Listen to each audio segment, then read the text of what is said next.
Evil Squid Comics Podcast 2.0, Episode 9. 9. 9 times. I don't remember Ferris being sick 9 times. Right? Last of the single digits. That's true. Almost time for a reboot. I know. I was thinking about that. We should go back to our legacy numbering. Yes. In honor of Marvel going back to all their legacy numbering. That's brilliant. Holy cow. I like it. Anyway, I'm Drew. I'm Don. I'm Scott. And every other week, we try to get together and talk about comic books. And we also talk about movies and TV and other crap that we want to talk about. That's right.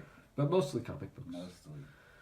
I read nothing this week, so Don and Scott are carrying the load. What's wrong with you? It was 2 weeks. I know. So you read I read for 2 everything weeks. the last time. He had a lot of stuff. You could have pulled that out, you know? Yeah, I You already didn't forgot get to everything. review all of them last time. I already forgot wish- everything. I Maybe wish- it's some of the stuff that I read, Don had read, where I can chime in and interrupt his reviews. I wish I was like you and was caught up with everything and ran out of stuff to read. I didn't really run out. I have stuff to read. I just... Because I It have wasn't like new stuff. I have like 4 bookshelves, 5 bookshelves Yeah. in my basement of trades and hardcovers that I haven't even cracked open. Well, I did read a couple things that aren't here. I did finish my Astro City, what's that? Silver Star, Shining Star, whatever. Sure. That 2-parter. And then I read this, and then I read some Marvel Unlimited stuff. Did you buy those as they came out? No, I picked them all up, like at Comic-Cons and stuff, for like cheap, and then I had to get like 3 in the middle that I was missing. I ordered them off Mile High Comics. Oh my god, how And much did that cost? they weren't very expensive. And then, shouldn't and I be. finally had all of them, so I sat down and tried to read all of them. You tried to, you did not succeed. I didn't succeed in all of them. I read most of them. Yeah. I actually found those not too long What we're ago. talking about is Came Wednesday out. Comics. I'll explain it when we get there, but that's what we're referring to. Huh. For those people who like a visual aid, I have a and since we didn't say what it was. I got you. I have a quick question for you. Okay. Maybe off the air, but whatever. Do you have But he's going to say it anyway. Do you have WYSIWYGs? WYSIWYGs. WYSIWYG or WYSIWYGs? It's Sounds familiar, but I'm not sure what that it's is. what's his name? Pisker. Ed Pisker. Oh, I have it digitally. Oh, okay. You want me to email you the file? Sure. Just kidding. Maybe I'll just buy it. Just buy it. I was hoping I could just read it, but It's pretty good. Then you can read it on your phone, though. If it's got the I know, right? Yeah. well, the reason Of course, your phone's so 'Cause cracked you're up. listening to- yeah, I know I have no can't idea read what I would anything do. on my phone. Not even emails. You were listening to a podcast with Ed Pisker. I listened to a and they talked podcast about with WYSIWYG. Ed Pisker. They talked about it quite a bit, dude. That dude is a beast. Like, I have, like, so much respect for Ed Pisker now, like, after listening to that interview. It's just insane. Like, I don't know. The dude is insane. I was skeptical. I don't know if skeptical is the right word. Like, I wasn't, like, super excited about his X-Men. What's it called?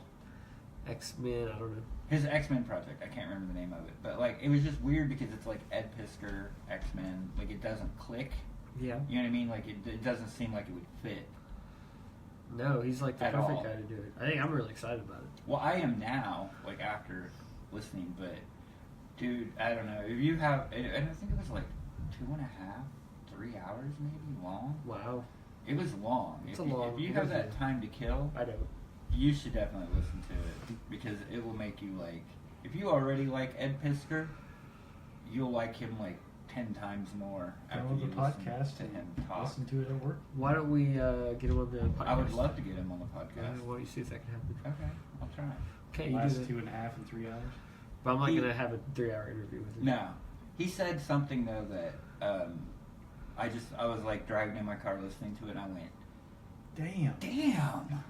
I was like, that dude's a beast. Like, okay, so I don't mind plugging other podcasts. It was 11 O'Clock Comics. Oh, yeah?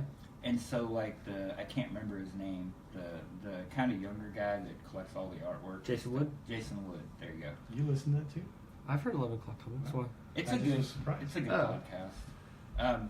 But he's big into art and Yes. getting commissions and things. Yes. And so he had mentioned that maybe at a different time, like prior, he had contacted Ed to do a commission for him, Yeah. and Ed told him no. And so he's like, is that like a specific thing? Was it like the time, or like what's Or your do you stance? just not like me? like doing commissions? And Ed was like, this is what like kind of blew me away. He's like, I don't really like, and when I listened to him, like I'd listened to a podcast with him before, and he'd like talk like a mile a minute, like Uh-huh. he was just like he was sitting there just downing Red Bulls. He was Yeah. very kind of calm and relaxed, like he wasn't like boom, but he basically said, I only have like so many pages of good comics in me, and he's like, I'm so focused on doing what I'm doing. He's like, I don't want to waste like a good page of art on a commission. I would rather put it into my work. And so I was like, wow. I'm like, that's because he was talking about another artist that he was at a show with. So it sounds like don't hire him for commission. And, Right. But I think that's cool that he's so laser focused on his work that he doesn't want to stray from it, or I may not be explaining it quite. No, I but, understand perfectly. But he's like, I don't want to waste my talent or my time or this awesome page on a commission that's distracting me from like what I'm doing. Correct. And I was like, wow. I'm like, that's insane. I was like, that's kind of crazy. But he was saying like he'd been at a show and he'd seen a guy, and you know he's just cranking out commission after commission after commission. Yeah. And he's like, you know, nothing wrong with that. He's like, but when I get toward, because this was a guy that was kind of towards the end of his career. He's like, when I get towards the end of my career, he's like, I don't want to be that guy that's sitting at I want my work to still be there and selling it. Like, I want to live off my work, Yeah. not off of what I can create. Like, Sure. I don't know. It was just like, I was just like, wow. But, yeah. Well, I mean, it's true. I mean, an artist only has so many pages in him, so. That's true. Well, yeah. But yeah. I don't know. It was weird to hear that. Like, I'd never heard that before. And then, so like, another tangent, because this is the Tangent podcast. This will be quick, but I think it was for Baltimore. I follow Stan Sky. Uh-huh. He's doing commissions. I know. Did you see the post? Yeah. What? Damn, that's expensive shit. I thought it was only like $200 for like a full figure. $100 for like a Usagi. sketch. Yeah. Only Usagi. Only Usagi. In your sketchbook. Yeah. Or on a piece of like 9x12. Yeah. With no background. Correct.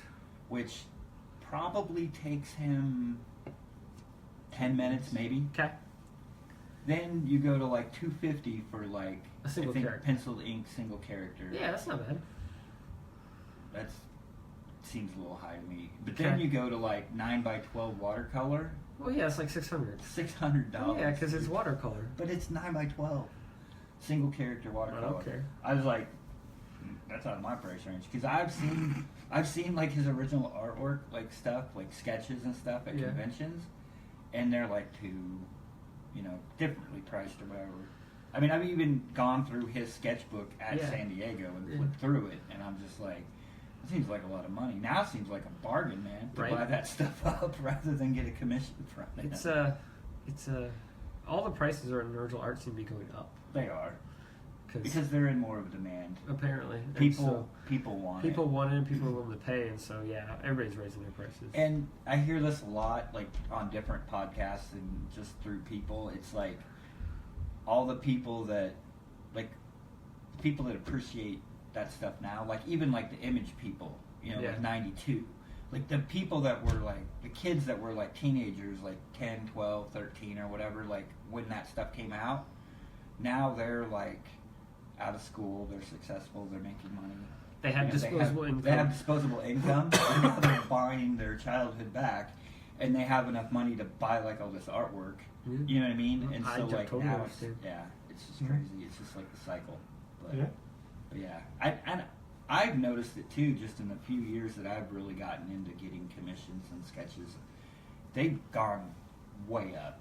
Yeah. And I talked to one of the artists about it at C2E2. I don't remember which one, and he's like, "It's one of a kind, man." And he's like, that's why we're in demand. Oh yeah. It's And like people love everybody that. wants They it. have People something want that- it. That's right. They want something that nobody else has. Yeah.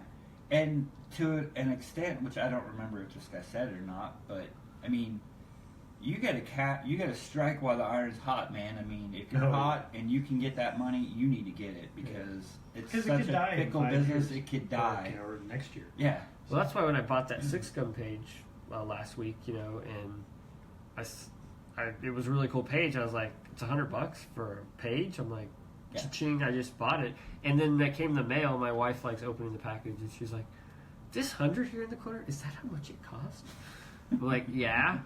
And my son, who's 11, he's like, $100, Dad. Why would you pay $100 for this? I'm like, because it's the only one in existence. It's the only one of that page. There's no others like it. It's one of a kind. Yeah. And that's super cheap for a finished page of comic book. And it's a series that I really like, the 6 Gun, and it's by an artist I really like, Brian Hurt. I'm like, psh. When I saw $100, it was a cool page too. Like it had really cool composition, and the character was really cool. I was like, psh. I didn't even think twice when I saw that price. I was like, $100, cha-ching, put it in my cart, buy it. Well, it's like, because I'm like, that's a great price for what I thought. Well, and if you're doing anything like me, what I consider, especially if it was PayPal, type of thing that you could pay, whatever collectibles I sell on eBay, I consider that my play money to buy stuff like this that I would, I don't have that. Go a little splurge on, that type of thing.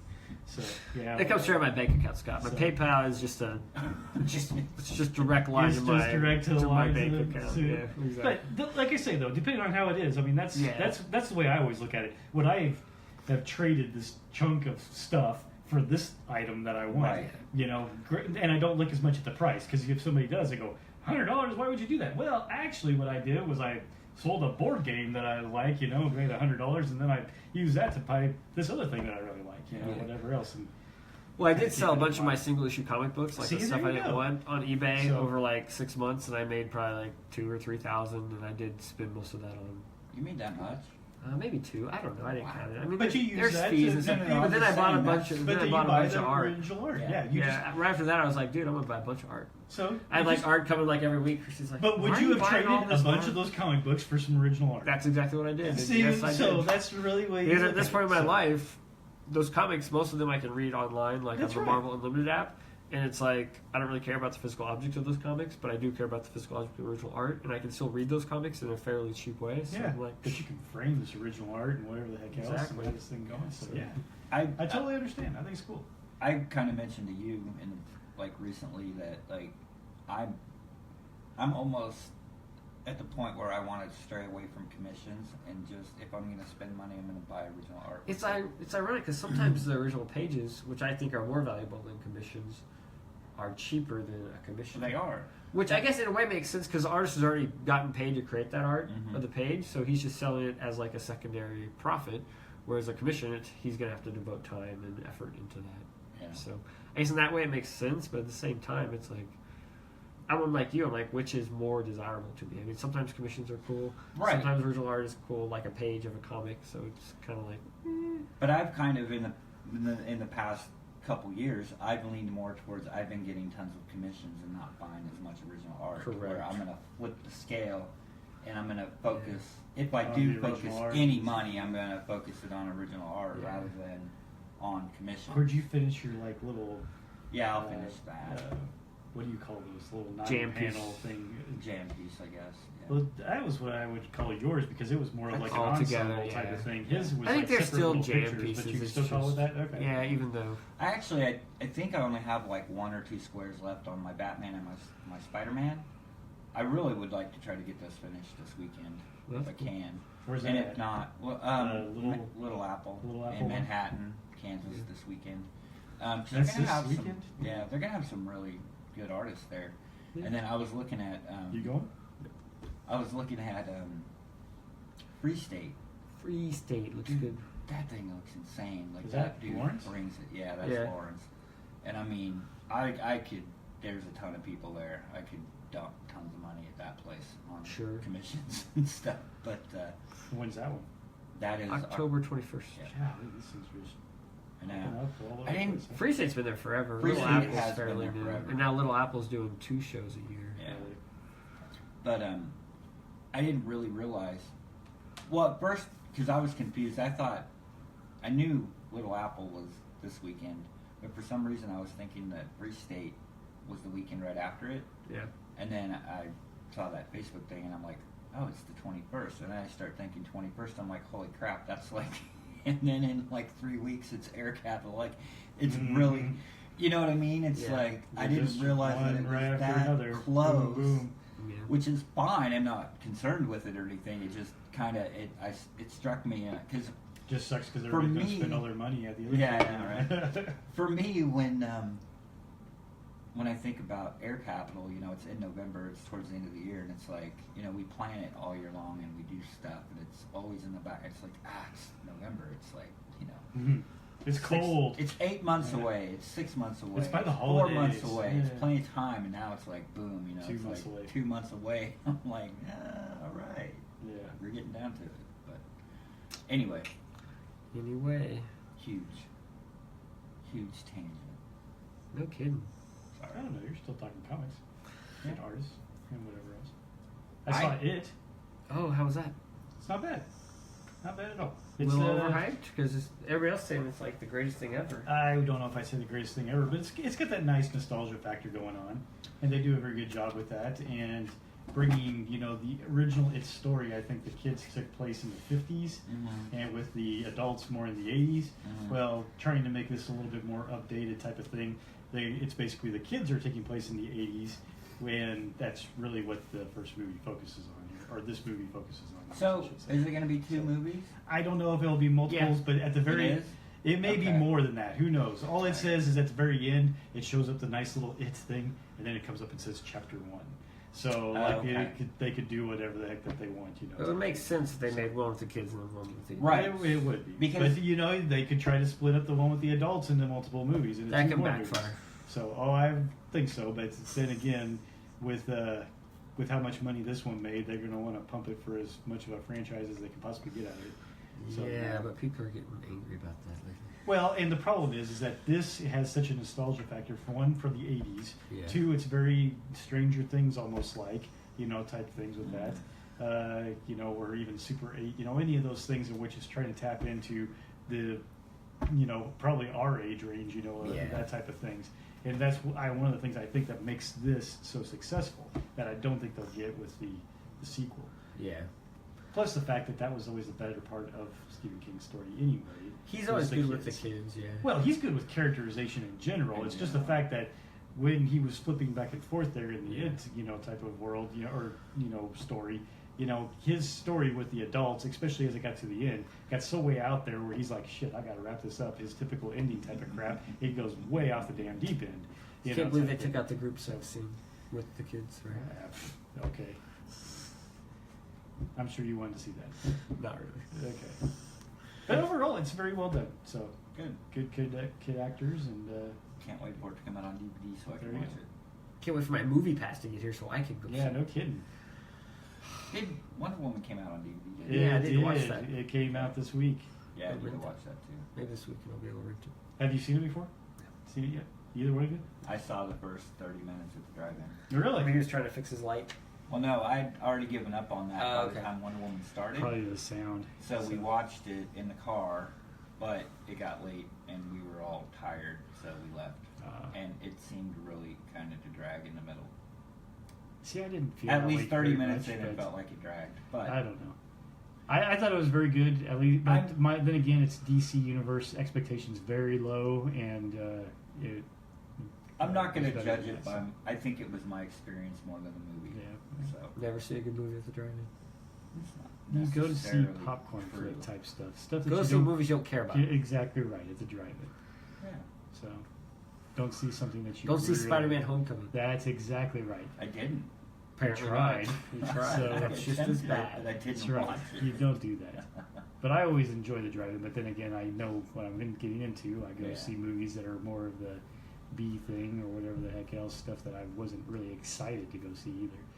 So the last few times we talked about this. That's true. Last time, but the last few times that I'd been to the drive-in, it was more of a problem with the children and the children interacting with each other and issues with that.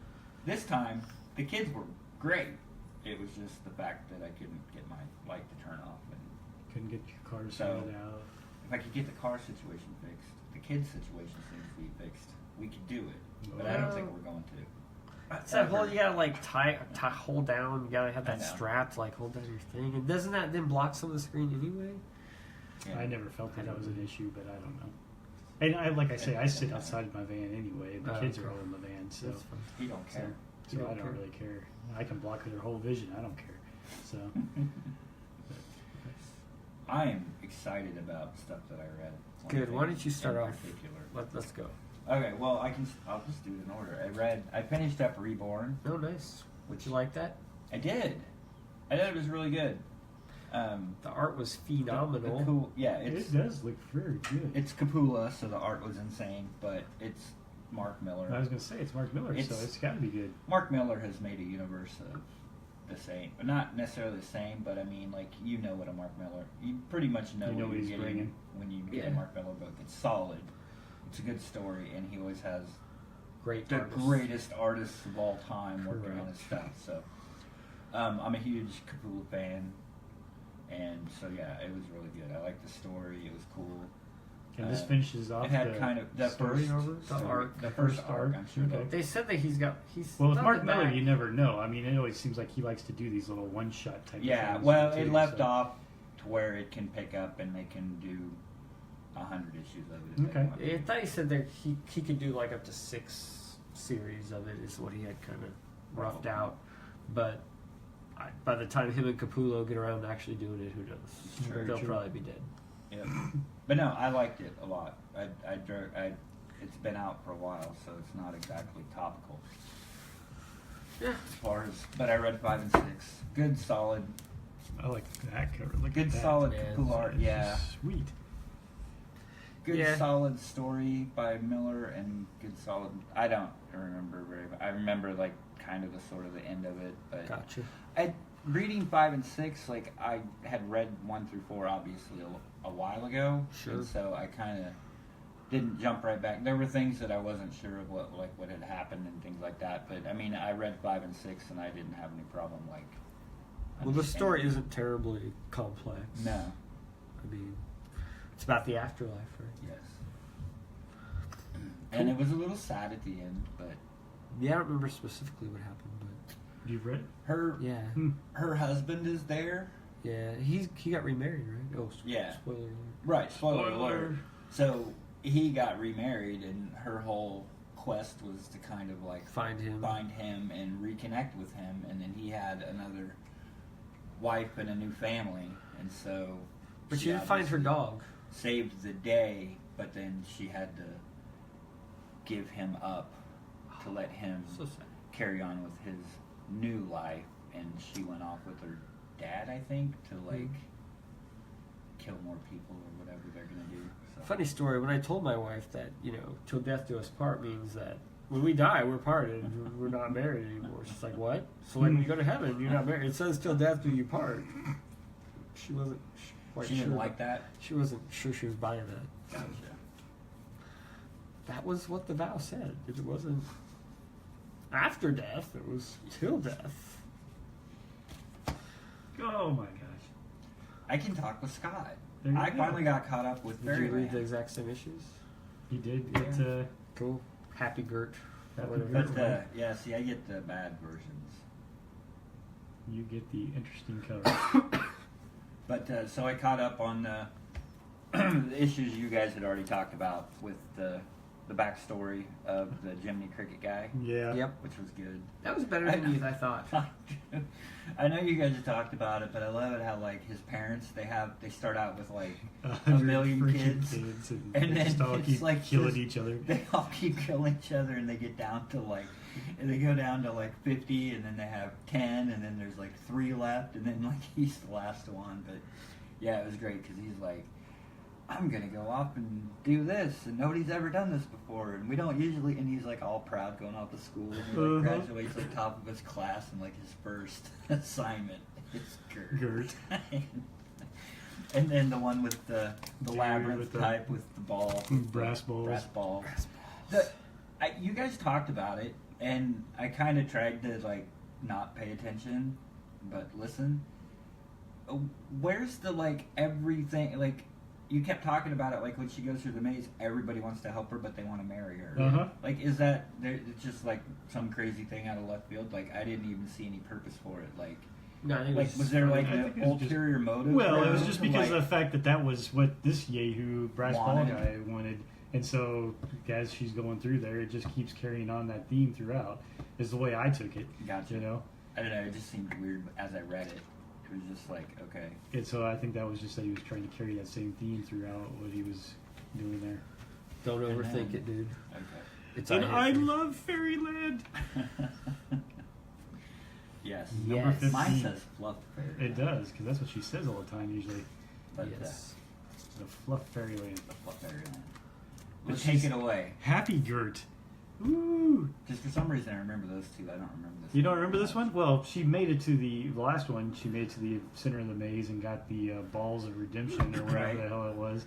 And so now she's happy, Gert, and now she's going through and she can accomplish like every flipping quest she should have Right. way back in the day. So she's picking up, the toadstool of Mhm. whatever the heck, and taking it to the baker or whatever heck else, and getting something else that he takes on. Of course, I do find it funny. What was it where she like starts off and has the giant sword of like interdimensional travel or some crap that she brings to those Vikings, and the Viking types are all like and scared because it's like Gert coming, and she's like, oh no, I just want to trade this for the key of such and such or something, and they're like, really? Okay. Yeah. and so then that falls throughout, but that's what's funny with the Jiminy Cricket character. You can tell that she's really rubbed off on him over the years, because he's like, hey, look, there's a bar over there. Don't you want to go over there and, Right. get a drink there or something? And she's like, oh, no, we got to keep doing the quest.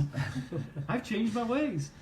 And then, of course, she gets to the end where all the people that wanted to see her dead, they throw a bunch of weapons, and, of course, they all miss her. And but not leaving away too much there, that she ends up picking up a lollipop and madness ensues. And she, yes. Oh, yeah, that's That right. is such Yes. a great, awesome, Uh-oh. like horribly gory panel. It like is. I love that. It is pretty bad.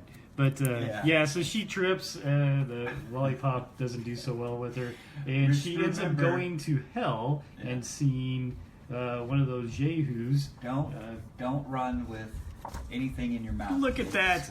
She's Your dead. brain Oh. on the top of Yes, on the lollipop. brain, on the back of that lollipop. Yes. But yes, and but then she goes down to hell, and who the hell was the little girl that like had been?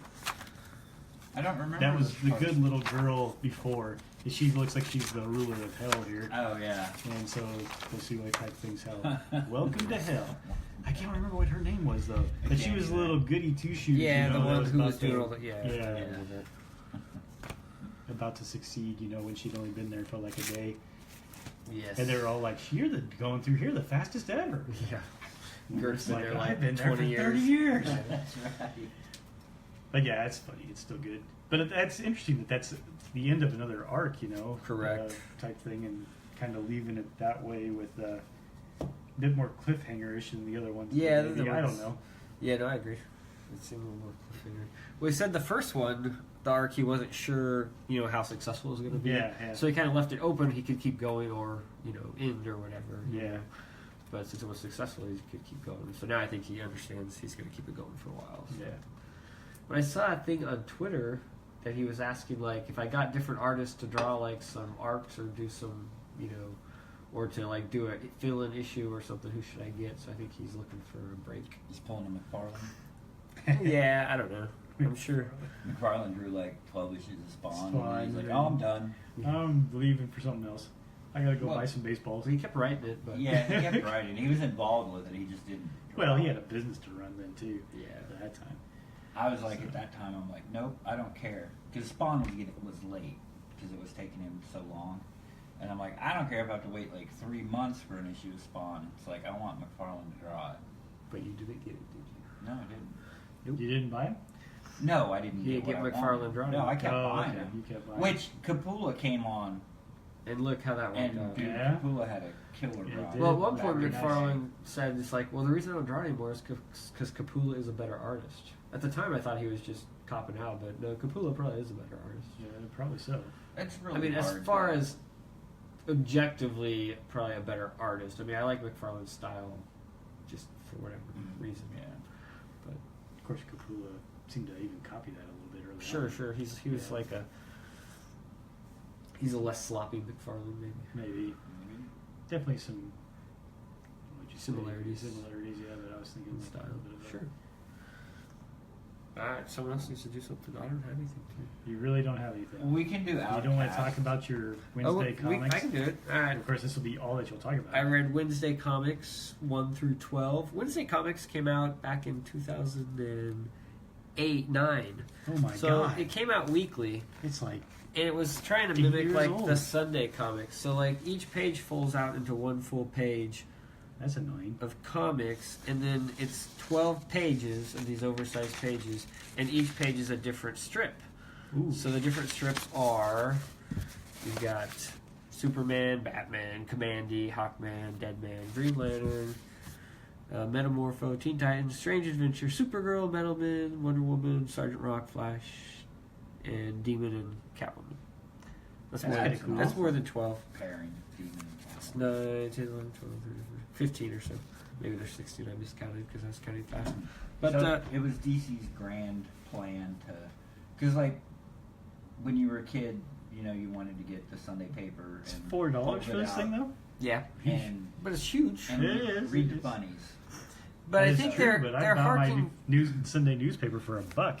Well, they were harking back to like the old like strips of the 30s and 40s, like where Flash Gordon was a whole page of the Yeah. funnies. You know what I mean? And it was Yeah. this nicely illustrated thing. And Oh, look, it's advertising the robot chicken. I Star know. Wars. Star Wars on the back. so some of these are better than others. That's true. I would not be surprised. So the Batman one is by Azzarello and Risso, Yes. who did 100 Bullets. It was really good, but definitely the story with only 12 pages. It was fairly simple, straightforward. It felt kind of like a really short Sin City story almost, which for Azzarello and Rizzo works pretty well.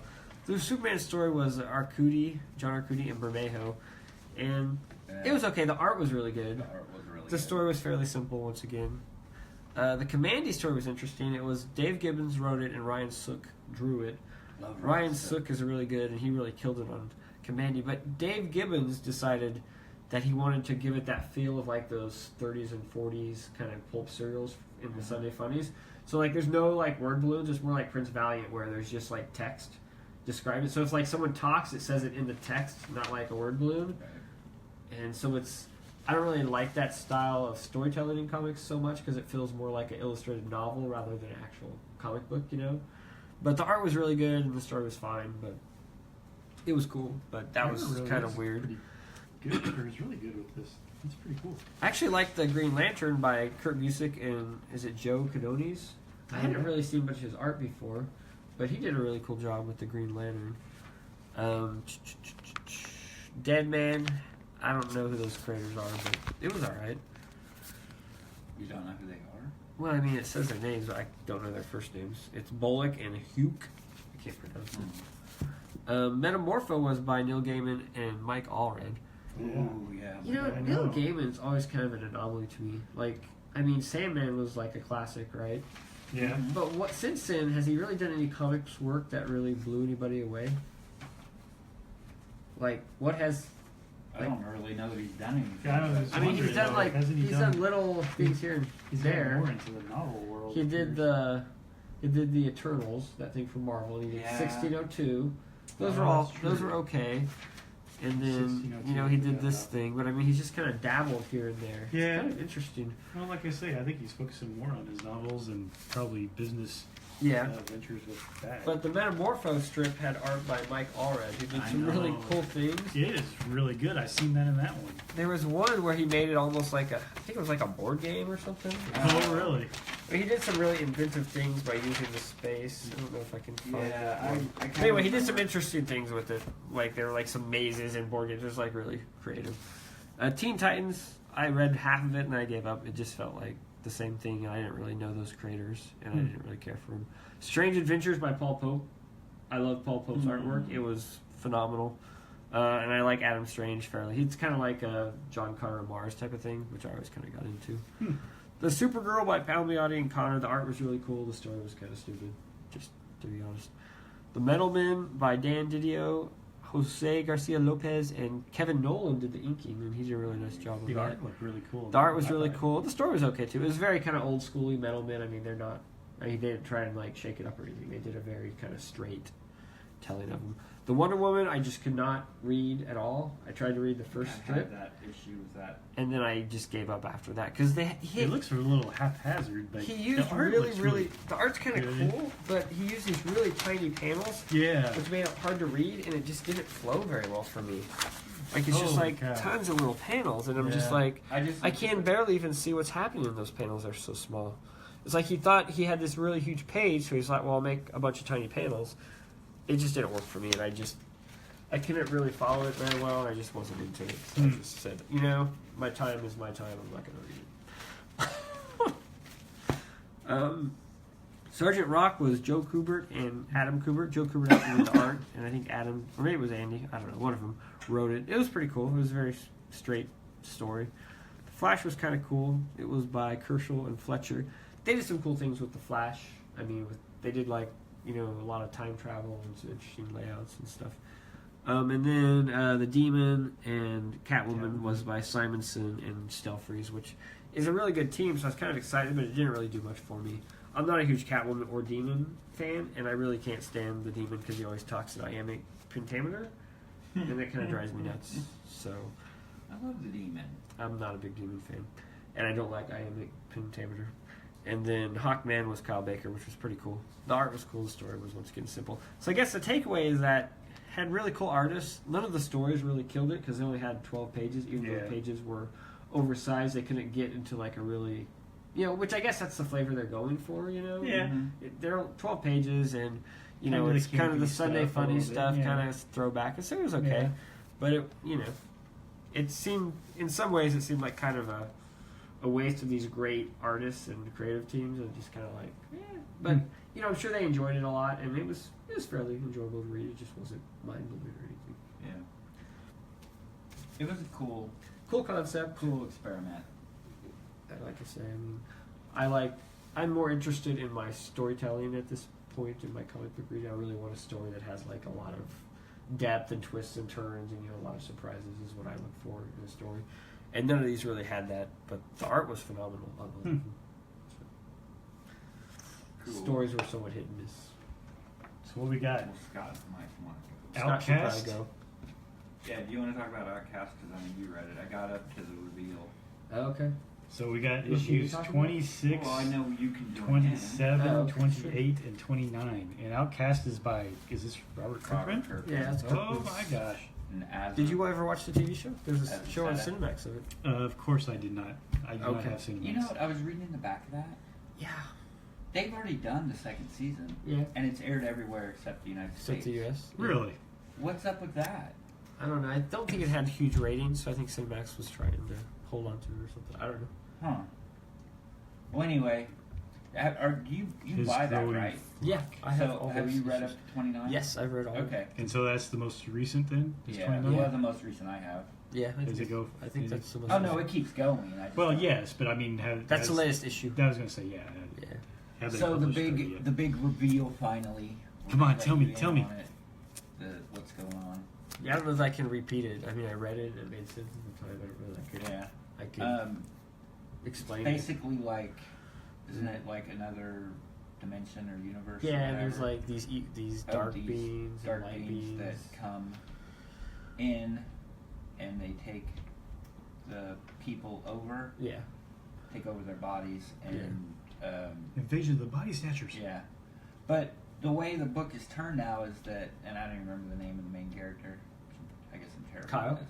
Kyle. Is it Kyle? His real dad showed up, Yeah. and His real dad has the same Has the powers same as him. ability and powers as him, and So they're teaming up and kicking ass. they're teaming up and kicking ass, and Kicking demon ass. yep, because Kyle was with the preacher for most Yes. of the book, working with him. And Preacher's kind of gone a little crazy. I'm not sure what's yeah, going on with him. he's running a church out of the barn or whatever Yeah. behind Kyle's house or something. But Right. it's a good book. I mean, it It's a very slow burn. Really? Yeah, but it feels like those issues really picked up the pace. They did a little There were bit. a lot of action. That sounds like Kirkman, though. He likes to like talk and gab for 10 issues and then slaughter. Like I said, I mean, it was probably 26, 27 issues before you got the reveal. You knew what was going on. Like, you knew something was going on. It's almost like The Exorcist. Like, you knew there was something off with these people. They had something inside them, and he had some ability to pull this dark goo out of them. But then it turned into where he was actually hurting them because they were choosing to do this. So it kind of went on a real kind of a turn. So you didn't really know, like, if he was helping or hurting. You know what I mean? Mm-hmm. And so then I don't even know if he's still helping or hurting at the end. But, I mean, you finally get...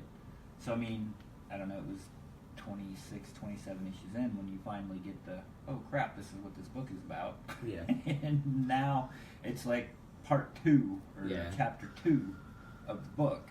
So, I really like Azucena's artwork.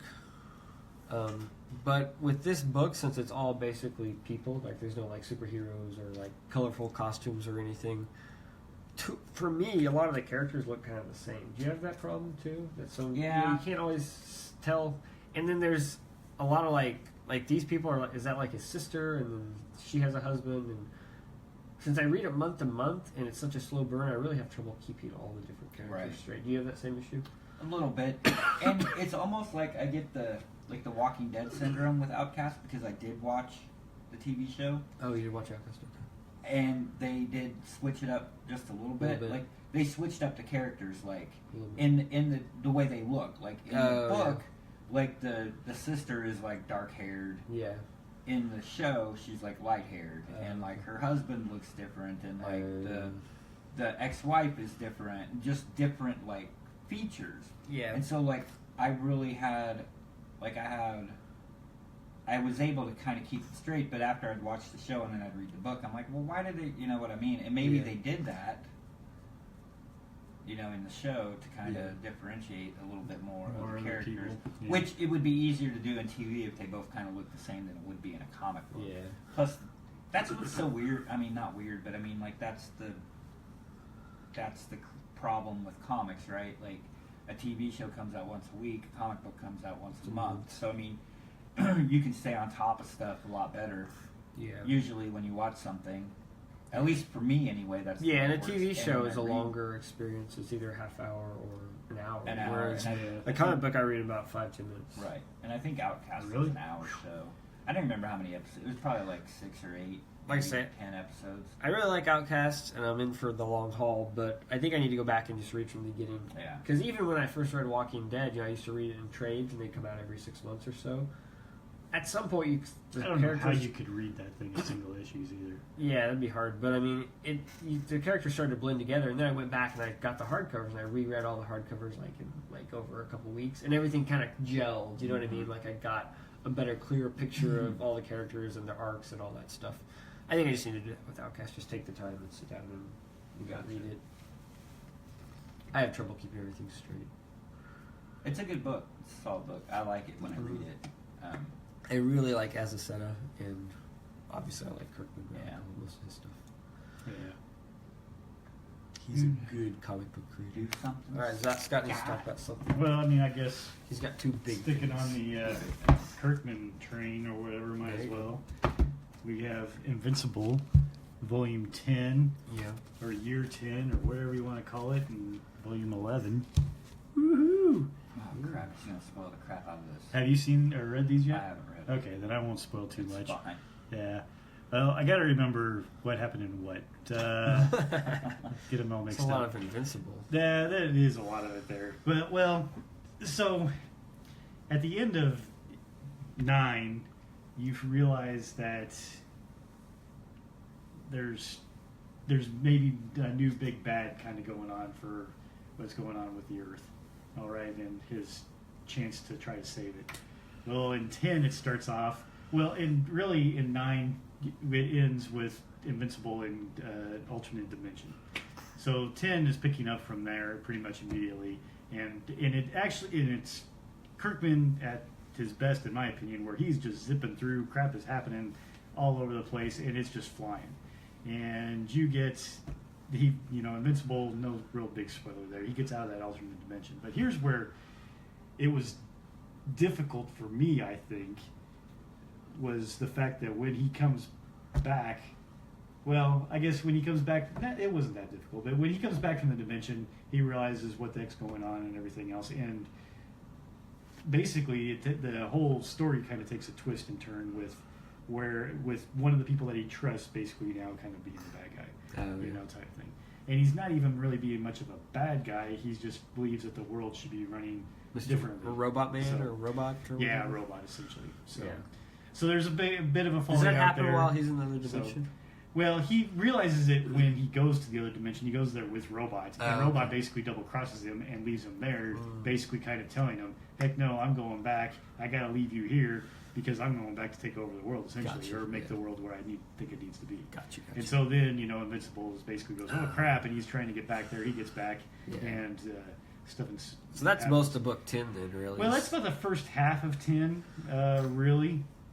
Because he's trying to figure out what he feels like he really needs to do. He's really wanting to beat down Robot. Well, and there's is that when he leaves it in the middle of 10? He goes to the other planet. Yeah, I believe that happens. And see, I don't know. Like I said, because I read them both so back to back close that I think at 10 is when he ends up going to another planet. But there's a huge scene that happens in 10 as well between Robot and Adam Eve. That's great art here again. Type stuff, but it's one of those type of things. She loses her leg and stuff. Yeah. I mean, the page on that, you're just kind of like, whoa, crap, type stuff. But it is what it is there. And it's amazing how, because of the way this book is, like, you're actually scared that Adam Eve might be dying. Oh yeah, because you're like, he might actually kill her, or she might actually die. With all that type of things. I mean, you don't really know. Yeah, you never know how any of that goes. But then that type of stuff happened. 10, they basically his baby's born in 10. They keep going, and you're right. At a certain point, he realizes he can't get his dad to talk into taking out the robot and things, and he realizes he just can't seem to live in the world that it is today. And he realizes that robot's doing some good things with the way that the world is. So yes, they go off world and they decide to go meet up with One Eye, whatever the heck his name was. Oh yeah. And Alan the alien. Alan, there you go. How could I forget? And so then Alan, lets him live in their universe or their world, and they realize how different it is from Earth and things. Yeah. And then basically what ends up happening is that he kind of goes to work for Alan. That they're trying to keep an eye on that Thrag. Who they believe Thrag's probably trying to build up a bigger army. They've also sent Battle Beast, there to try to take out Thrag, and that's a pretty awesome battle. Oh yeah, great battle, lots of spread pages, and I believe that's actually where 10 ends. Gotcha. Is the end of that battle. And I love Battle Beast, man. Isn't he the coolest? Oh yeah, character? It was great. Too bad. There's things happen there. I had Andy Kuhn do a Battle Beast sketch for me at a Comic-Con. Really? It was pretty cool. And then issue 11 picks up, where basically Thrag's trying to build his army, type thing of kids and whatnot, where he basically goes back to the planet that Invincible's dad went to and ended up having, Invincible's brother. Shit, I can't remember his name now either. But anyway, so, but I think that's the problem I had with 11, is that 11 goes to a point where basically Invincible's working along, and Kirkman realizes, I think even in year 11, that he was maybe wanting to get out of this game somewhat. Yeah. I got that feeling, and that he needed to speed up this end game, possibly. And so he realizes he's got to speed up time, okay? Yeah. And so what's he do? He throws, Invincible into yet another alternate type of deal. Yeah, which one is that? Because he loses a bunch of time there. That's exactly right. And I think that's what kind of disappointed me the most, was I was like, okay, I feel like you just threw this in here because you needed a way to speed up time, and then you bring back him, and he's lost 5 years with his daughter, type thing, who he was all goo-goo about, and everything else. Yeah. And it just, and obviously, I mean, he still does it well, and it really hurts Invincible in a big way, but it's just that time that you can't really get back, and it felt like for him to try to speed up things, I don't know if it was really the the best way to go with that type of decision. But I don't know. Yeah. You know, it is what it is there. And obviously, with him being gone for so long, you know, Eve had kind of tried to rebuild her life, but obviously she goes back to him, you know, pretty much immediately. And there's another cop out there too, because towards the end of 11, he does meet up with Thrag, because they just wanted, you know, after 5 years, he's gone for so long from his family. He wants to rebuild, try to rebuild those relationships and everything else. So him, Adam, Eve, and the baby are trying to live totally off-world all by themselves. Yeah. Well, Thrag ends up finding them, you know, and craziness ensues there, I guess you would say. But it's almost another one of those cop-out type of things, I think, in which it makes you wonder if Adam Eve can ever die. Yeah. It's a nice, big, gory scene, you know, between the whole family, you know, and everything else. But it's like, oh, wow, okay, well, I just slaughtered him, and I ripped Invincible in half, and whatever else. And then you wonder if bam! If Adam Eve and Invincible are kind of like the Rick and the Carl of the, you know, Walking Dead. Of the Walking Dead, they're untouchable. Of the even Invincible universe, I don't know. Yeah. So, you know, on the other side, though, too, I mean, they, you know, quite frankly, if you took the two of them out of this, you know, universe, I don't know how much it would be worth reading either. Yeah. I mean, because, quite frankly, one of the best things I think about the comic and the world that he set up is the relationship between those two, you know, in a lot of ways. Sure. And, you know, I think he's done a good job of, you know, one of the things that was enjoyable of Peter Parker was how he dealt with high school and everything's or real life along with his superhero soap opera life. stuff. That's was right. Actually gave it a balance. That's right. Gave it a balance, and here again, I think he does that very well here too. So you can't really, you know, knock off the people that people are coming to read either. You know, for the most part. That was interesting. I flipped through it to remember how he lost the 5 years, but that was a cool idea. Of, hey, you went back and you're like reliving your life. Yeah, it's kind of like a Groundhog Day thing. It is. So you're kind of seeing the early issues of Invincible, but now he has all the knowledge he already had. Yeah. So how he would do things different, and he did change things up quite a bit. And it was interesting. Yeah. So. Well, I think for me, what was maybe a little more disappointing, he didn't have to go into it too long, was the fact that because he, like I said, he used something to try to make a time jump. Yeah. But if he was going to do that, I almost would have rather time have been 5 years to 5 years, you know, type thing. Yeah. And him just going, God, I definitely would give it up. But look at all this greatness I've done, because really he's only there for what, like a month or something? I don't know. Yeah, it's not very long. And he's like, oh, all this great stuff I've done, but you've only been there for a month, you know, or whatever else. I think I would have liked to have seen a bit more of a... well, because in an earlier volume, Robot was in some place for like hundreds of years or 50 years, and then he only lost... He does that time shifting a lot, I guess. I guess. Yeah. But, it was... But I guess he wanted that shocker, like, oh, look. Oh, I know. You know, look, he's gone for 5 years. You know? That's right. Because Kirkman likes the big... Ooh, look! You know, he likes the big reveal, the big shock. Yep. No, I agree. That's his style. But the art there again is great on it. You know, it just it is interesting because I think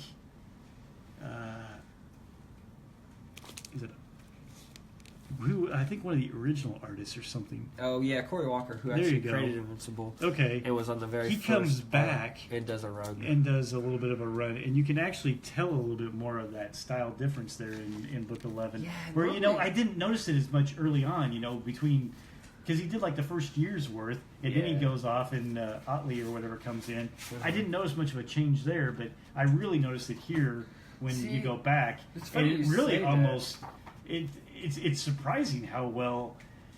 I hate saying it, but I like Otley's work. I think better. You know, I like. They're different artists, but they are. If I had to choose, I'd probably choose Otley as well. But I like Cory Walker more than I did. If you looked at those very early issues of Invincible, I didn't really care for him that much, but I think he's gotten Cory Walker's and that may be true better. Too. I really enjoy it. And I'm thinking as maybe the fact that, you know, between reading, you know, at least, 7 years worth of it, you know, probably done by Otley there, that you kind of gotten used to that style, and when it happens, it's like, but it just doesn't quite look quite right, you know, type thing. I'm a big fan of both those guys, so either one could do it. But Otley is more the Invincible artist to me, even though Cory Walker's the one who created it. Was the one who created it. I know. But it's kind of like a Walking Dead thing, you know, like Tony Moore created all those characters for the very first Walking Dead trade. It was Tony Borges as the artist. Okay. And then everything else has been Charlie Adlard, you know. And it's like, when you think of Walking Dead, you think of Charlie Adlard because he's done 150 issues, and Tony Moore created it, but he only did 6 issues. Yeah. You know? Very similar situation. But Invincible's still good. I'm looking forward to the last one, I suppose. I mean, they're getting close now. Yeah, he's only got 4 or 5 issues left to go. Yeah, and the hardcover will come out at some point. I mean, this one just came out, so I'm assuming in about a year. Yeah. In a way, it's disappointing that he's wrapping it up there. Yeah, but I think he's done so much with it. I don't know. Yeah, he'll just start repeating himself. I think is. I would agree. He's pretty much. It's like if I'm going to do a superhero book, this is like everything in the kitchen sink. This is like you know. But then again, with how he's done with Invincible and all the things he's done with it, is almost a little concerning. Back to what you were talking about earlier.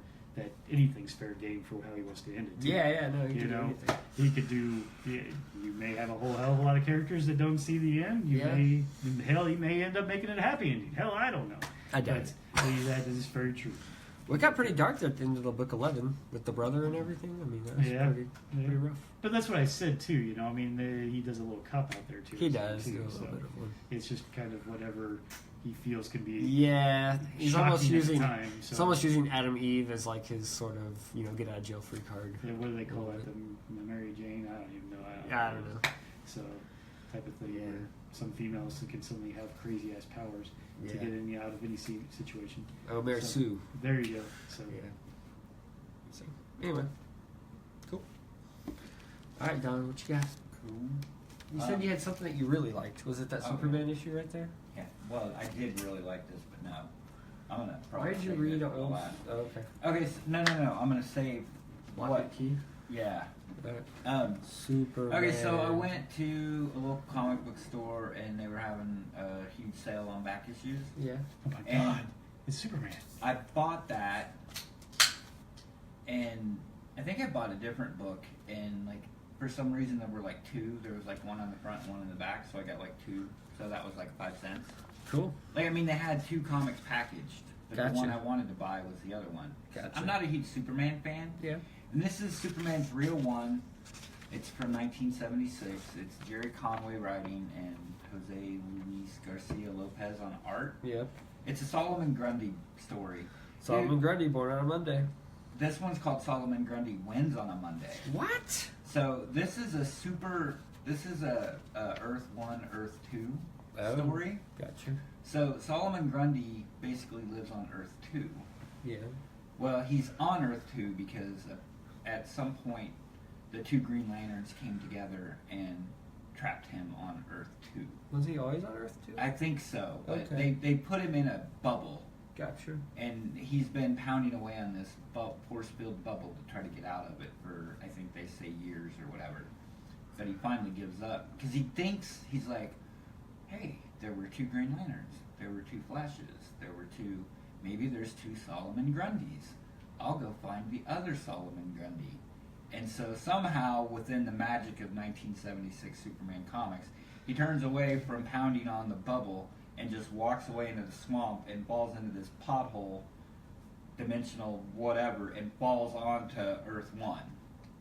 And so he's basically, and at this point in Superman, Clark Kent is he's on TV. He's a TV reporter. They moved him from newspaper to television at some point. So he's like on television. That's blasphemy. I know, right? Oh. And so Solomon Grundy shows up and just starts like destroying the city, looking for the other Solomon Grundy. Now, there's some really cool art in here. I mean, this just kind of like, as I said, I'm not a huge Superman fan in general, but the art on that stuff is just cool. The pages are cool, like the action pages and stuff. And I mean, it's a good. The whole book is basically a fight with Solomon Grundy and Superman. But there are a couple, like, really funny, like, whatever age this is. Is this bronze? Sure. Well, anyway. It might be silver. Silver. So as I said, Clark Kent is a reporter. Well, they show a scene where Clark Kent is on the scene with the camera reporting, and then Superman shows up to fight Solomon Grundy. And you're like, okay, how can he be Clark Kent? How can that happen? And how can he be Superman? Well, you here. You need to find it because this is great. Because I'm like, what is going on? Well, Superman uses his powers. He has powers to freaking clone himself? Well, no. But he uses his... He makes a hologram. It's so good. It's like right here, where he basically... He's like the Flash. He takes one of the other guys that's in the station, and with his super speed and his super hypnosis, he hypnotizes this guy to think that he's Clark Kent. And then with his super speed, he applies the makeup, changes him, and puts him in Clark Kent's clothes, and then sends him off.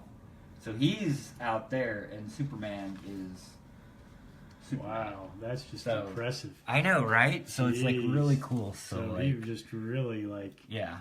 But anyway, so then at the end of the book, you should see it coming. So like, he fights Solomon Grundy, and finally he's like, I finally figured out... Does he win? Well, no, sort of. So he's like, I finally figured out what to do. So he dresses up like Solomon Grundy and pretends to be the Solomon Grundy of that Earth and says, hey, we're the Solomon Grundys. Let's go somewhere. And he flies him up.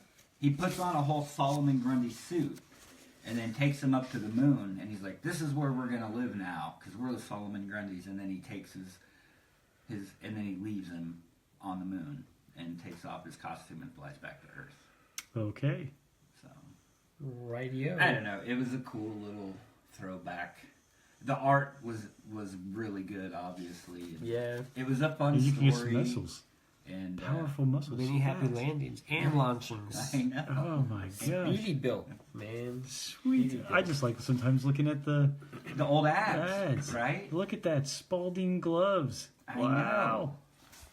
And then it was only 30 cents to boot. It was cheaper than that for me. Wow. Yeah, I take it this one hasn't appreciated in value, huh? I don't know. It's not in the greatest shape, that's for sure. It's in decent shape. It's in decent shape. 10 cents, man. Can't go wrong. Actually, it was 5. 5 cents. Wow. All right, and so then I'll just do this real quick too. I got the Marvel Fumetti book. What the hell is that? Fumetti. It kind of looks like Stan Lee. What is Fumetti?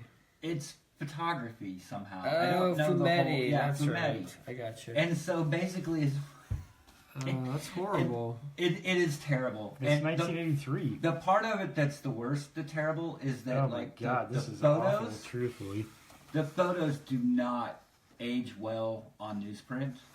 No, they're all blurry. The cool part about this is when Sienkiewicz was working at Marvel. Sienkiewicz did all of the graphics and the special effects. So like when you see the little zoom pop, I don't know, but he's credited as doing the special effects. But yeah, it's terrible. It's basically they took a bunch of pictures and then tried to put a story together to let you go behind the scenes of the Marvel office. So they'll go in and like it's got I think Walt Simonson's in there, I just saw him, like John Byrne, Terry Austin. Now none of those guys actually worked in the office. But so basically they just took a bunch of pictures and then like made a story like, oh, we'll go into the Spider-Man office, and of course they're plotting out the new issue of Spider-Man, so they're like fighting. This is awful. You know, it is really terrible. Jim Shooter is like the editor at that time, and it's just funny because he's like tall, like he's like a giant, you know, because he's so tall. But I mean, I really couldn't even read it because, like I said, it's that bad. The pictures it's just that's bad when you got Stan Lee in a Hulk suit lying on a couch. But I mean, the pictures are like blurry, like you can't even see what's going on in it. Like I thought that would be cool. Enough said. Enough said. Wow. Yeah, it was. Oh, my 5 cents back. It was not good. Was that 10 cents or 5 I think cents? it was 10 cents. I think I need to burn my eyes. But anyway, that's what that was the. That was $1 back in the day. I know. Who the hell would have spent $1 on that? I mean, comics were only 60 cents back then, weren't they? It was 84. Why was it $1? Because it's all photos, dude. It's a special Isn't that edition. cheaper than drawing? I don't know. Apparently not. Probably not at those times, you know, because you had to like mix the two. So I don't know, but yes, it was a very horrible. How many copies that sold? I don't know. All right. Well, probably the one that he has, and Ooh, the Scarlet Spider. Okay, so We're talking about Redneck? I don't remember that much. Okay. I did. I read 5 issues of Redneck. That's cool. You don't have to talk about it. No, I'm sorry. That's fine. Oh, look at that. You got a long tangent. But I will do Ben Reilly, the Scarlet Spider. Why? Ooh, wow. Because I thought this was going to be really good. And it turned Because out it's not Peter to be. David. It's Peter David, and Bagley started out on it. Or Wow. on it. I think Bagley did too. I like Bagley. I know. And I like Peter David too. I do just don't too. know that he has a very modern. I think Bagley did like the style. first 2 issues, and then he went back to Slimy. Slimy? Slimy. No, Bagley did 3. 3. And then it went to Slimy, the guy Slimy. that was doing. Scarlet Spider. No, I Bagley thought did Bagley 4. 4. Well, am I wrong? You are It just goes way to off. Slimy at some point. Nope, still Bagley. 6. 6 went to Slimy. Oh, okay. Well, anyway, the Bagley art is really cool, and Oh, yeah. and Peter David writes a pretty cool story. This is just not a story I'm interested in. Those So covers the though are Scarlet pretty sweet. Spider is that's Ben Reilly, It's Ben right? Reilly. But This is not what's the one that we were reading that segment was doing the art? Was that Ben Reilly? Kane. Kane. So this is not Kane. No, but Kane shows up. Okay, but this is Ben Reilly. Okay, so So there's Kane, Ben Reilly, and Peter Parker, so this Talk falls about out confusing. of right? this They're spins clones. out of the most recent. I don't remember what they called it. The Clone Conspiracy series that they just did in Spider-Man. Did you ever watch Orphan Black? No. Did you watch Orphan I Black? did not. That's a great Is show. it done now? I don't know. I didn't see the last season. Okay. But well, so they did have a last season? Maybe. Okay. the last season. The last season that came out, Came I out, watched. okay. I don't know if that was it or not. The last season to him wasn't actually the last season. I don't know if it was. I'm saying I don't know. Yeah, you But didn't- anyway, it started out okay. It's just I'm not. It went terrible, and I don't like it. I don't like where it went. Like okay, so it's Ben Reilly. He's back, and he's a Scarlet We got that Spider, but he. David's writing it. Bagley's on I art. Anything else? don't like it. Okay. I don't Don like didn't it. care for Ben Reilly's Scarlet Spider. Well, what is, I mean, But is it just basically him going out beating up bad guys? He kind of is the bad guy. And Oh, he's okay. like, I don't remember. So there's not a very good Well, character Kane to- shows up, and Kane's always, for some reason, Kane's always pissed off at Ben Reilly. So Kane's like trying to beat him up, and he's like working for Alchemax. He's kind of like, he's almost kind of like a villain. 'Cause So, he's trying to be a good guy. you read a lot of comic books, right? I read a lot. And so when It you're going shows. through the solicitations and you're seeing all these comics, you said, you know, that Ben Reilly Scarlet Spider, I think that needs to be added to my pull list. Right. Because I like He Ben likes- Reilly. I like He likes the way Spider-Man, though. I like Spider-Man. I like the Clone Conspiracy. It spun out of that. It's Peter David, and it's it was Bagley, dude, that sold me on it. Okay. Like, it's Bagley. That's cool. And then they I like Bagley. double, triple shipped it. Yeah, Like, the so first you ordered, month, like, and then they 6 doubled. issues So I before. ordered 6 before I read anything, and I kind And of the first one was good. on it. And it was okay. It just seemed like by the time I got to 6, I wasn't interested in this storyline anymore. I just don't or know this what character. As someone who's read as many Spider-Man comics as you, I just don't know what this book can offer you at this point and not be repetitive. You know what I mean? Like, you've read tons of Spider-Man, tons of Ben Reilly. It's the same powers. It's the same. I mean, I don't know what the twist would possibly be that could, like. Well, there was kind of a twist. I just don't remember what it is. That's what I'm saying. It couldn't have been very good. So I'm just not sure what was selling this book I really on. lost interest. I'm not trying to sell it to anybody. Oh, I realize that. Well, I would love to sell these. I'm to somebody. curious. I'm just trying to figure out how they sold it to you. I guess Bagley is Bagley. Bagley. Okay. Bagley. Fair enough. Bagley sold it. I've bought books just for artists before. I can do a lot believe of that. Yeah, I understand. I'm there with And you. you know what? Yeah, it's Ben Reilly, the Scarlet Spider. It's been done before, but I'll give it. If it's Spider-Man, dude, I'll give it a try. Well, here's what I need to tell you. I know you get a discount on these, but these are $4 a pop. I know. You got 6 of them here. That's $24. $24. Before you can even realize that. You could like it's fill your bad. car up with gas for that. No, I can't. I have a Okay. truck. No, he's got that truck, so yeah. It's a 30-gallon tank. Now, you can fill up both of my daughter's cars. Right. So, Right. All right. Well, lesson learned, I guess. Not really. You won't. You don't learn. No, I won't learn anything. No, you didn't learn anything. I did not learn anything.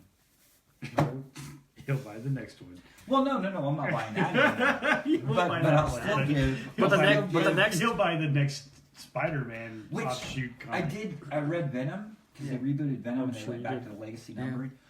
Sandoval is doing the art, which I know you don't know who he is, but I know who really Sandoval is. okay. I wouldn't. Well, I'm really digging it, and I think Bagley's jumping on to Venom, which I'm really digging the Venom. Yeah. So that's going to be awesome if Bagley is on Venom. Okay. Who's the guy that did Moore? The guy that did the Luther Strode. Trad Moore. He did the first issue, the 150 that they brought back. That was awesome. Freaking awesome. Wish that guy could do a book. Trad Moore drawn Venom. It was awesome. Dude, that's insane. Anyway, That is true. let's hear about Stumptown. Stumptown. Man, so is this you didn't get the first one though, or you? I had already read the first one. Okay, so this is you doing so 2, this is 3, and number 4. 2. Yeah, yes, 2, 3, and 4. All right. So 2 has Greg. Is it Rucka or Rucka. Rucka. Rucka. Okay, and then Matthew Southworth, and it's another good, kind of private eye tale. Portland, Oregon. She's basically, being hired to go investigate somebody that basically had their guitar stolen, and it's like one of the bigger bands. This is West Coast. They're almost, close to Seattle. Kind of got that Portland grunge music scene. That's right, probably grunge sound, whatever else. But anyway, popular band. Artist gets their guitar stolen, and so she's hot on the trail to try to find it there. So, good story, overall, solid, type things. I think that's what I like there about Stumptown. Especially it's quick read. I think you mentioned that too. Is the guitar the baby in the velvet case? Yes, it is the baby in the velvet case. But look at this stuff.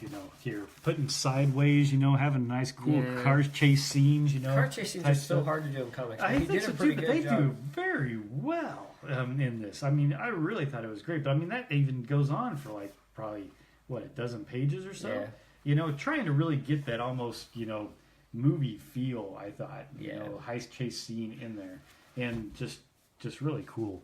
I thought a neat way to go about with it. But it's there's some basically what it boils down to is it's a drug thing, type stuff that was going on, drug trafficking type thing.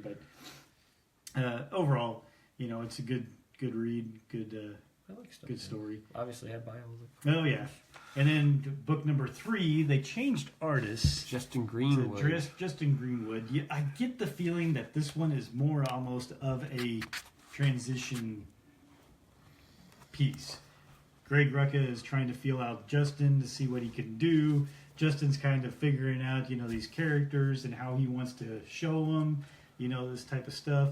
This one is more about, it's still an investigation, but a close friend of hers gets the crap beat out of him at a soccer match that's going on. And so she's trying to find out, obviously, who did who jumped her friend, type stuff. But it's getting a little bit more personal into her personal life and things too, which isn't necessarily a bad thing. But I just felt like without having that, it wasn't just the investigation of the first 2. I can't even remember. The story wasn't quite as riveting. That's right. It wasn't quite as riveting. Even though trying to get it from more of a personal type of view, in showing a bit more of Dex, the main character's faults, it almost just seemed to be pulling nothing but her faults out. Because she's running around trying to do this investigation with another PI that's on her side that always seems to be, where Dex is falling apart at the seams, maybe because this is so personal. The other one, is trying to keep her, steady, and sound. And for the strong female character that he's built up over, the first 2 chunks, of series, it's just like, okay, I can understand you want to show some faults here, but do you need to show them all in one time here in a 6-issue spread? Is this where she kind of gets lippy with the guy who helps out with her brother or whatever? And yes, treats him like garbage. And treats him like garbage, but it's not like she ever treated him exactly the greatest. No, but she treats him really bad. Right? It really kind of falls apart in that one, that relationship. Like I said, so many things fall apart for Dex in that particular storyline that it's just. It is a little bit more. It's not quite as enjoyable as the others because there's so many changes happening at once. Yeah. Dex is falling apart. Maybe that's part of what he wants to do there. You're having a transition in general. with things. It's not as much of the PI story as it's more of almost just a almost revenge type of thing, wanting to try to get that type of stuff. So not quite as solid as what the previous one I thought was. Sure. Where this one, Baby in the Velvet Case has humor. It's the sharp wit. That type of thing's going on. It still shows some of her home life. With the fact that she's taking care of her brother who has Down syndrome and things. Sure. This type of things. So it's not too bad there. But that one, like I said, it's not bad. It just wasn't quite as engaging as the previous one. And then you get into number 4, and it's like, okay, they know it. He feels more comfortable, I think, with Justin Greenwood, kind of type stuff. Says, hey, let's go back to what I've got, and go to more of a private eye tale. And this one gets back to a little bit more of that, what Dex is about, I think, and things. And this one is basically, I can't remember, it's about coffee. And that's the coffee one, right? Yeah, and so she's trying to transport coffee for this big time guy who, made all his money, in the coffee biz and stuff. And there's like people that want to take this coffee. Is it the cat that poops the coffee? It is essentially cat that poops the coffee beans. And they grind it up and drink it. And then they grind it up. Isn't that sort of based on a real thing? Yeah, I think it's a real thing. I think it is. Is it a cat or? I have no idea. I just remember something kind about of cat poop coffee. But yes, so cat crap coffee. Yep. So. But yes, it's rather amusing.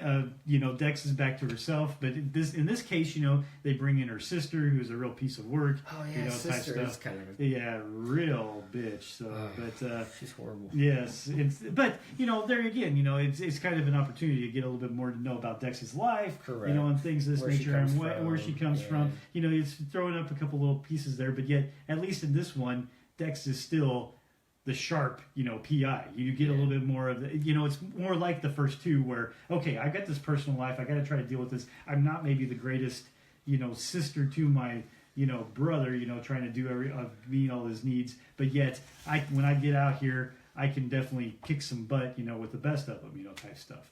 Mm. And I can try to be maybe one step ahead of some of those guys. Occasionally, even in here, she does let her guard down in one area and gets, kind of nailed for it. But she recuperates and and gets back ahead of the bad guys, so to speak, or the other people in it. Because in this one, it's almost kind of funny. It's humorous because of the fact that there's no real bad guy, that's it's awful about in coffee. It. Because it's about coffee, and it's just kind of all this double crossing that's going on. But she can keep ahead of the double crosses, for the most part. And that's where it becomes a bit more amusing. We're talking about coffee? Yeah. We're talking about coffee.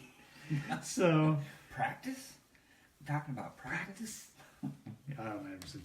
But anyway, Stumptown. Like I said, this one was really good. It got back to kind of the initial, and you can tell Justin Greenwood is kind of feeling more comfortable too. I mean, his art I felt is so much better in this one than it was in that one, and I don't know. I think it's just him getting a little bit more comfortable. I like this one too. Get a little bit more comfortable with Dex, and how he wants to illustrate her and everything else. I thought Matthew Southworth's art kind of went downhill in the second Stumptown. Do you not think? I didn't feel that way, but it just seemed more kind of, I don't know, sketchy or kind of rushed or something. I don't know. That could be. But who knows? Should just be a stylistic thing. Could be. For as much. But yeah, like I say, I enjoyed number 4. Thought it was really good, and so it impressed me the fact that it looked like they were trying to do a transition there with 3, feel some things out and whatever, and then with 4, it's like, okay, we got back to what we needed. Do those come out in single issues? Yeah, I think so. I just buy the hardcovers. Is it very sporadic? I think they come out like in a series, and then it takes like a year break. Yeah, it's not very often. Okay. I've never read any of Stumptown. Have either of you guys watched Veronica Mars? Nope. I watched some of them, but not very many of them. Yeah, I think if you like Stumptown, you'd like that. It's kind of a very similar kind of thing. Yeah. It kind of reminded me a little bit of like Jessica Jones, like the Netflix series. Yeah. It's a little more Veronica Mars, I think. But. Yeah. Right, but just the female detective. Obviously, Jessica Jones has tons of problems. Obviously, in the Dex has some problems too. Oh yeah, Dex definitely has some issues. Yeah, but I think that's the thing with Rekka there. He can do some strong female characters. Oh, yeah. And things of that nature. So it fits into that place. Part of my problem probably for not getting the full effect of it is I'm not familiar with Portland at all. Yeah. So, that I'm sure could get even a bit more, especially in that third volume where it was about kind of the clash of soccer teams between Seattle and Portland, such stuff. Being not from there, I don't really know that. I try to familiarize it as best as I can with like what is he working Chiefs on against right now? Denver or something. But What he's doing an image book, isn't he? well, didn't he do Lazarus? He's doing Lazarus, and he's also doing that new book, The Old Guard, that you liked. Oh yeah, he was at. Did you do Black or the Magic one too, like Black Magic? Yeah, something. It came out I for a think few so. issues. Well, I was just wondering because like we were at C2E2 back in March, and he was there. Yeah. His lines were stupid long. Okay. It was insane. Because when he was at Kansas City, it wasn't that bad. I know. He just walked right It up was to just like freaking insane. Like just stupid, crazy lines. But, yeah, like Kansas City, I just walked up to him and said, "Hey." I know it's It's weird. like, "Hey, you want a patch? You can yeah, go I'll buy to- a patch. Cool." You can go to different conventions, and the guy that's sitting Different there ones with are his popular, thumb huh? up his butt with doing nothing, and then you Yeah, go that's to another amazing. show, and he just they're swamped, him Yeah. or her, I guess. But Yeah, it's weird. yeah, it's weird. I mean, yeah, it was insane. Like his lines, like he probably had some of the longest lines. C2E2. All right, All right, your last one there. yeah. Is this Lock the whole and thing? Key. Yes. Holy crap! Have you guys read this? I Have read you the first this? I think I read the first one, and it was about locks and keys. Yeah, Locks and So- Keys. Holy crap! Yeah. Okay. So I have the 3 master editions. It collects all of it. So is this they're what the 1, 2, and 3 then? Okay. Yeah, but each one collects 2 Trades. trades. Two Basically like trades. 6 So trades. it's 6 So trades. six Six trades. books. Okay. And And this is the whole story, this huh? is the whole kit Whole and caboodle, the whole shebang. story. Joe Hill and Gabriel Rodriguez. I like Gabriel. I met Oh him my at, God, I met him at his San art. Diego. He did a free sketch for me. Did he? Yeah. His art on this series is just crazy good. Look at that He's cover. got like a really thick line. Yeah. It just fits really well. He's changed his style a little bit lately. It's interesting. But I mean, yeah, the art. Okay. I cannot believe I've waited this long to read this. I read the first trade, I think, like all of us have, and Yes. I really liked it. I read the It first was library version. Oh, and it did was, you? And the first 2, and it was good. But yeah, I didn't like feel like I had to go out and get the second and third one right Really? away. Oh my god, dude! But it's still really good. I tore through these so fast; it's insane. I'm sure if I could had them, all, not I would have. stop reading them. This is. I'm probably gonna go out and look. This is like the best thing I've read, at least this year, if not like in the Wow. last 5 years. This thing is insanely crazy. Joe Hill, like, channeled Stephen King through this Boy, book. this is bad. Imagine I know that. he's his dad. I mean, it's almost like Stephen King wrote this thing for Joe Hill. I mean, it is so good. It's like the perfect story. It's like the perfect comic, man. It's like, I don't know. I'm so high on this book. No kidding. You're So like it really starts jazzed out up. like, you guys have Well- read the first trade and you've read the second, but I mean, it's like you were talking earlier, like with it. It's about a group of kids, you know, and then it revolves around. It goes deeper, and it's another group of kids, and it's just written so well. It's just like a group. Like, okay, so basically, you guys have read the first one. It starts out, and the main.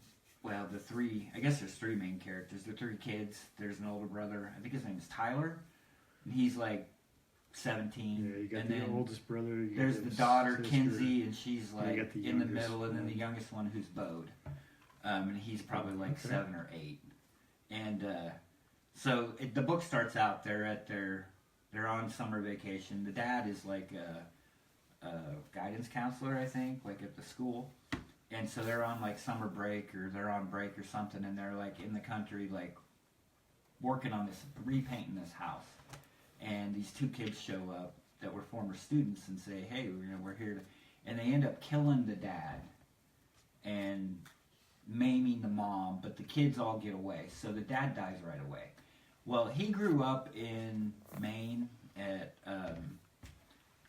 I can't remember the name of the town. And it doesn't matter. So And it doesn't matter, but there's this, him and his brother, they grew up in this huge mansion. Yeah. It's called Lock Mansion or something. There's like Probably a like name Castle for it. Rock. or Castle something. Lock or whatever. I don't know. But anyway, so the dad had told them if anything ever happens to them, they need to move back to this place and they'll be safe. And so it really is kind of a horror. It's supposed to be a horror story. Yeah. But it's not like, oh my is god, it I'm too scared to read thing this. going on? Or? Yeah, Or so was basically, it ghosts and, so they moved back into this house, and the father that died, his brother, he has a younger brother, and his brother still lives in the mansion. So they basically go to live with him because they had this huge tragedy, trauma that happened to them, and so they're, coming back, moving into a new town, new school, everything. Well, they find out the Bode is the first one. He walks through this. Well, there's a well house, and he keeps hearing echo. He keeps hearing voices coming from this well house. So he'll go to the well house and he'll talk. And there's somebody that lives in the well house that talks to him, and he finds out that he walks through this door. I can't remember if he finds a key right away, but he walks through this door and he dies. Well, and his spirit comes out, and he can float through the house and see what his sister's doing, and see what his brother's doing, and see what his mom's doing. And so that's kind of where it starts. Well, then they start finding these keys, and these keys all open different doors, or they do different things. So there's this whole set of keys. There's one set of key, I don't know if you got to it, the head key, where you put the key in the back of your neck and open it up, and your head pops off, and you can see all of your memories and stuff. And so I think that's the second book. The girl, I think it's called Head Games. Yeah, it's the second book. But the girl, she's she's been through all this trauma, and she gets really she's just I'm tired of being afraid, and I'm tired of crying. And so they find this head key, and they pop her head open, and she takes out her fear, and she takes out her able to be sad, and so she instantly changes. She never cries, she's never afraid of anything, and the mom notices a definite change or whatever. And they put them in a little bottle, and she keeps them in her, because they're little creatures. They're little, and they put them in a bottle and put a cork on them or whatever. But I could go on and go into detail. You sure could. Basically, it's really so good. You guys need to read this. It's such a good story. Man, read it. Does it have a fairly decent ending? I guess it does end, and so does it wrap up? I guess a lot of the loose ends and everything else. Yeah, and that's fairly the thing. Satisfactory. So the kid that ends up killing the dad, he was basically the voice in the well was telling him to go do this. So the thing that lives in the well eventually gets out, and it's so weird. It's so hard to explain, but but part of it the can horror jump story bodies. type of thing, right? So then it goes into a time travel thing. Well, not really a time travel thing, but all of this started when the dad that died, when he was a teenager, when he lived there. And so the whole thing with the mansion is that only kids can see the only kids can see the magic. Once you turn 18, you forget about it, and you don't know that it's there. And so the main bad guy or whatever, through the book, he comes back, and he has an agenda. Yeah. And it's know that Voldemort it's not good. Or whatever else. You know that he has an agenda, and you know that it's not good. And so, through the whole book, you're this guy's the bad guy. This guy's an asshole. He's the villain. But then they take, I think it might be a whole book, and they go back and they tell the story of the kids, the group of kids, when they're when they were younger, and you find out exactly what happened back then. Oh, of course. And good it's story just would do that. so freaking cool. But there's I think it might be in 2, but they have all these different keys, and there's this one issue that they do. They find this key, it's called a giant key, and it basically turns you into a giant, a big giant person. But the way they did the story, the way they did the art, here it is. So it's all one-page panels.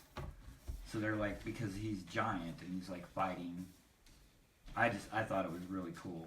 And then they also find out nobody's even paying attention. Oh yeah, That's cool. Because I looked at that one So, earlier, and I thought that was very impressive. Yeah, and so like they do all like. And I one figured that big was giant- your monster in the well, your type thing. Well, that's the thing too, that you find out that try not to spoil a lot of it, but Yeah, find- I'm not listening. you find out that there's like this gate, and basically they find any key, and they there's this gate where there's these shadows, like there's a shadow key, and there's all these shadow creatures. Or actually, I think you have to wear. There's a crown, and if you wear the crown, then you can control the shadow creatures. But yeah, it's like any good. It's like just such a well crafted story. It's got like your twists and your turns. You go back. They find like a clock in there in the house, and you put the key in it, and you can go back in time, or you can theoretically you could go forward in time. But for some reason, when they made the clock, like it has the day, like the month, the day, and the year, but they put a 1, so like 1999, they put the 1 that's stuck on the clock. You can't turn it. So the farthest you could go is 1999, and the farthest you could go back would be whatever, 1001. But it all stems back to like the 1600s, because they get in the clock and they go back in time to like the Revolutionary War. So like what, the 1700s? And so like the whole thing stems all the way back to like the 1700s, and it's just like a generational thing. But it's just, I don't know, man. I mean, it was just like so good, like so cool. Like it's 6 trades, and I started it like on Thursday, and I was done. I was like, I couldn't put it down. I couldn't wait to get home and read more. And when I read it, I couldn't put it down until I got to the end, because I didn't want it to end. Like, I had to slow down because I'm like, oh my god, I'm almost done with this. Like, I don't want this to end. So I like slowed down, like with the last trade, you know, and read it a little bit at a time. But yeah, it has like I don't know. It was very, very Stephen Kingish to me. It was very novelish. It was very well done, and the story was very well done, and the art is so good. The art is great. But, yeah, I mean, if anybody out, I can't believe it's taken me this long to read it, and if anybody out there hasn't read it, you need to read it. 'Cause this is like, it's a freaking masterpiece, man. Going out on a limb. Masterpiece. But, yeah, I tore through them. It is the master edition. I know. There you go. But it's so good. Highly recommended. Like, Sweet. I don't know. It was just like the perfect story, perfect comic. It was like it was almost like a novel. You know what I mean? Like, Yeah. And I was thinking about it like after I read it, and I'm like, because it's what, probably 36 issues of single issues or whatever. I would imagine like 6, 12. It's like when you think about like stories, like it's so good because it has a beginning, it has the middle, it has the end, and then you think like, you know, like Saga, you know, they're going to 50. Like a lot of these series now, they have a definite ending. You know what I mean? Yeah. And I think that was like it didn't feel rushed. Like the pacing was perfect. Like it was the story that needed to be told. Like it wasn't drug out. It wasn't too They short. knew how It long wasn't they wanted too to long. do. They knew exactly what they wanted to do, and they did it. I don't know. I really loved that book. Wow. Cool. Are you gonna buy the new Gabriel Rodriguez book? What is it? The one Probably. in IDW in the previews. Oh, I don't know. Probably not. Oh, okay. Because I didn't read this yet. Okay. What is it? I don't know. It's in the book. I'll have to look it up then. Cool. But Did you bring my previews back? no, did you want it back? Nope. I didn't think you did. That's why I didn't Okay. bring it. Awesome. I think that's all we have. Do you have anything else? I don't have anything else. Don't you have something else? No, I don't have anything else. My gosh. I don't Go have out. anything. Go out and buy. Apparently, go out and buy Lock and Key. And more importantly, if you don't buy it, go get it somehow, like at the library or whatever. Just freaking read it. They do have quite a few of those, I thought, at the library at one point. So in time. good. So good. So good. Don's pick of the year. That's my pick of the. Dude, it's probably the best thing I've read in the last 5 years. Wow. That's a bit much. Jeez. I don't know. Bit much. I'm sure I'm on like a Lock and Key high because It sounds Yeah, like just it. You finished it, seem like yeah. you're But a bit it's on it'll drunk- stand the drunk- test of time, dude. No, I'm sure it's really good, but 5 years. I mean, come on. I don't remember what I've read in what's come out in the last 5 years. A lot of stuff. A lot of stuff. It's a bold statement. It is a bold statement. Okay. Very Just bold. saying. All right, that's all we got. Thanks for listening, everybody. Thanks. We will see you in a couple weeks. Bye. Bye.